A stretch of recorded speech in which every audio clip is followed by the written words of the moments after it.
bring a lawsuit against the president to enforce the Constitution. Pretty straightforward, pretty simple. And you know what? Most of the best solutions are pretty straightforward. But I got to get it on the House floor. I've got 64. I talked to Don, went to John Boehner to kind of grease the skids and see where he stood on it. And he, to his credit, I gave him the bill, and 2 hours later he was in front of it. He read it. He read it, goes back there.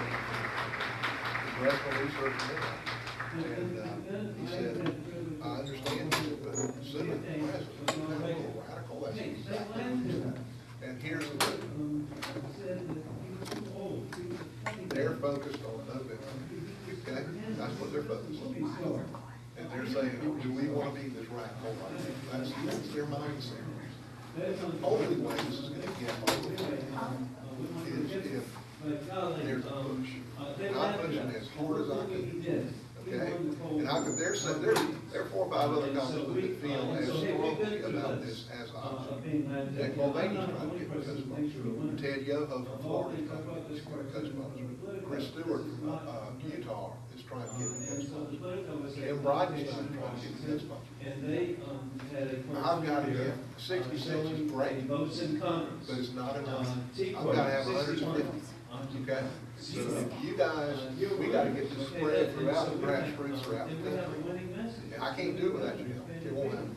Well, and also in 2000, we can't wait till November, because what happens when people get the election and all the fraud that goes on, you know, a lot of the good people who are there fighting the good fight are not even in. Well, therein lies the problem. You cannot get rid of Banner.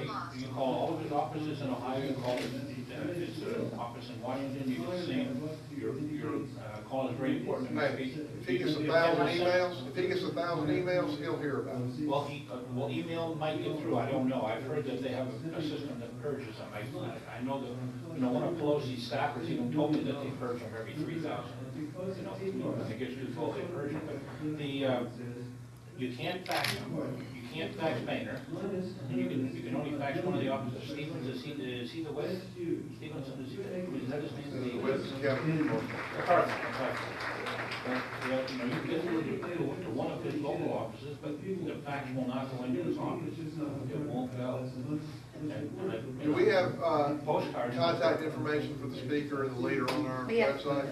We can't have that on there. Okay. If you go to the U.S. House website, so it's just house.gov. The top right-hand corner, there's a box where you can type in your zip code or search by number, and it will give you their phone number. I think. Do we have a link to that on our website? We can't have that either. Not hard to find. I found it. There are so many rules that. I have all that. What's your solution for migration? Fax or postcard is most effective. Well, we all know he doesn't listen. So. I'm not for the Senate plan at all or any others. But I was telling you, or somebody at the back there, they were saying, we don't want to build immigration. I think that's what I would create everything for the economy and jobs. That is my primary focus. I think there's nothing more important. If you get people to work, you solve crime problems, you solve drug problems, you solve deficit problems, you solve a lot of problems. Our immigration system is the most ridiculously liberal immigration system in the world. Every other organized country in the world, their immigration is based on skill set. You're allowed to immigrate if you have skills that country, not 100%, but 2/3 to 75% of immigration is based on skill set. Our ridiculous immigration system is based on family relationship.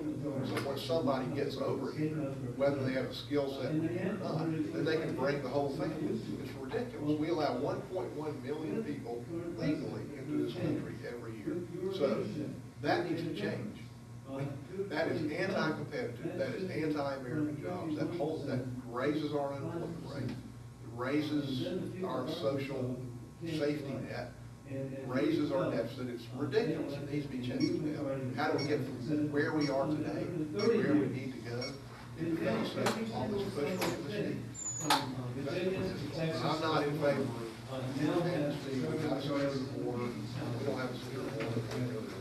This president will not secure. That goes back to stop back to what we're talking about, make the president comply with the law. I mean, until we do that, hell, we can write all laws we want to, it doesn't matter. You know, Congress might as well go home. Seriously. Because, I mean, you can write 1,000 new laws and teach us, well, that's right, I don't like it, therefore I'm not going to enforce it. Well, good.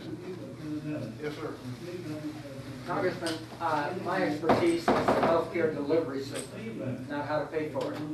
And it's broken too. This is my third book on healthcare. In the last 10 years, I've written over 700 pages. No one has ever questioned anything in my book.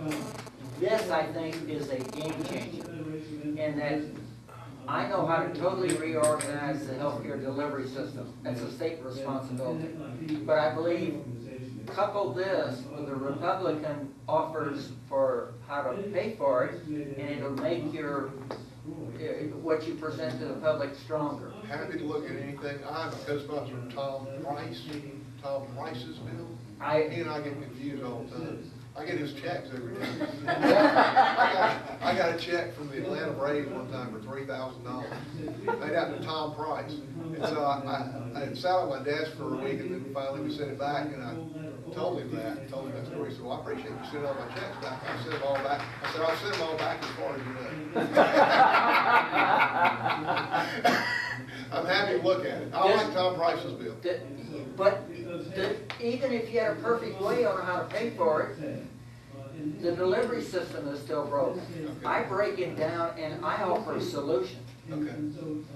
And I know the system inside out. Yeah, I'll go I head to think head Tom's bill is not so much about delivery as it is. No, none of them are.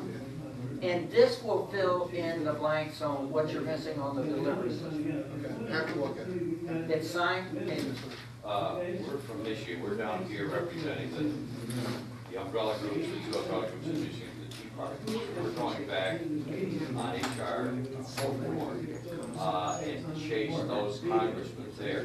Justin Amash, is he correspond to you? Now that I did not understand that, I really don't. Well, I know he's in a very tight race there with Ellis, Yeah, but there's no reason to if you respond believe to in the Constitution, then you ought to be on this bill. We've got his phone call him, find out why, but the other ones we want to chase, so the question is, is that what it takes to go to them, to chase them down, and get them to become co-sponsors? There's no reason Republicans shouldn't do that, right? Right. No reason Democrats, these Republicans all ought to be on the Every Republican should be on there, and every Democrat should be on there. I went to my first Democrat last week, who I know pretty well, and he's a lawyer. I said, think about this constitutional law, and we talked about it for a while. I said, yeah, you're right. He said, there's no action politically. That's exactly what he said. He's thinking politics, he's not thinking about what's right. Yes, sir. I went to a mosh. You did? Several times, okay? And I went to him last week. At first, he was arguing about constitutional standing, and there was an article in Politico last week written by two law professors about why we do have standing and why we need to pursue this action. And I took him the article, and I went to him, and he and Labrador sitting together. They're kind of, this is right in their wheelhouse. Oh, right. Yeah, and I said, why won't you guys co-sponsor this thing? Because we believe in the Constitution. Listen, if you believe in the Constitution, that's exactly why you should be on this bill. I mean, please do. I will invent the polio on board. Yes, he's on here. He's on board. We're working on his campaign. Okay. Yes, sir. Tom, I'm a big fan of yours. When I call your office or email, I get a response. I love what you're doing on the stop bill. This is a great. Thank you. Thank you. She's my press person. She's great. I'm confused about something. I don't understand why you voted for the omnibus bill. Please help me understand your thinking. I did that for several reasons. Number one, it cuts $30 billion from the deficit over 10 years. Yeah, there's a lot of stuff in there that I wish wasn't in there. A lot of things in there I wish wasn't in there. Number two, this is the main reason I voted for it.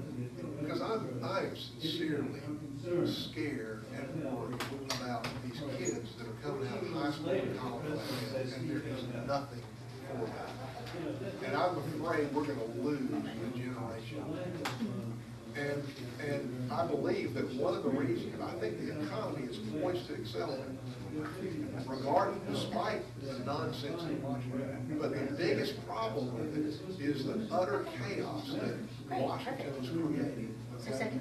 And what I want to do is take some of that chaos off the table, give business a little bit of certainty so they'll invest and they'll start hiring. Super, thank you. And what we basically got was a little less than 2 years of some level of stability that hopefully the economy will go forward. That's the primary reason I did it, okay? $28 billion. We need to cut. The House Budget Committee budget that I voted for, that I'm on the Budget Committee, cut $4 trillion over 10 years. $4 trillion. And balanced in 10 years. This is $28 billion. This is nothing. It's a drop in the bucket. But I feel like it's so important to try to get some of the garbage that Washington has created off the backs of business and off the backs of the economy. That's why. Okay. I understand, thank you. Yes, sir. I don't know if someone's asked you this, but when you're in Washington, do you have the sense that some of these Democrats really do get it, but they're scared, and that's why they're staying so? Yeah, I've only been in Washington for a year, so I'm not really aware of the dynamics as well as a lot of people have been there before. But if you talk to like Joe Wilson out there and other people who served when Nancy Pelosi was the speaker, what they tell me is that it's a lot easier than serving Congress. Because all you do is vote as each unit and get stuff, okay? So that's, I think, a lot of this group mentality, and it's harder for them to break from people. Now, we have a few that do. Mike McIntyre from North Carolina. I mean, he doesn't vote with the Republicans. He got 40%. But he votes with the Republicans more than anybody else. And if it's on a close thing, like Obamacare, he voted with something. My name's Bill Norton again. Do they see the big picture? You already, with the Tea Party Patriots. It's been a great conference, I think. Yeah, I think.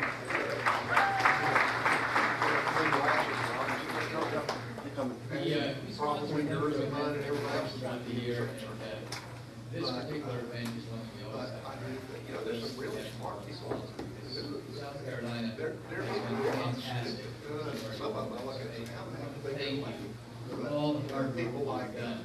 Now, Congressman Mulvaney was correct. He talked about messaging. People like, He's right. We often try to use logic when they're using emotion.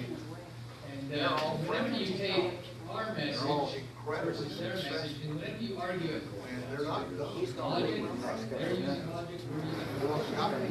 Yeah, I know. If they use Yeah, emotion, I we know. use emotion. The problem is when they're using emotion, we use logic, and when they're using logic, we use You know, emotion. we don't agree philosophically on a lot of Hit things, them but they're dummy. with the way that they're It doing. goes, I mean, I spent The way that we can do 4 days this, with him. we're all very logical in terms of freedom and liberty and the dead. Otherwise, I never would have gotten But we've got to jump into the language that stirs the hearts and minds of men. I agree with 4. Now, the founding fathers, one of the reasons why they were successful during the Revolutionary War is because they put the principles of freedom in terms of emotion and that feeling and how it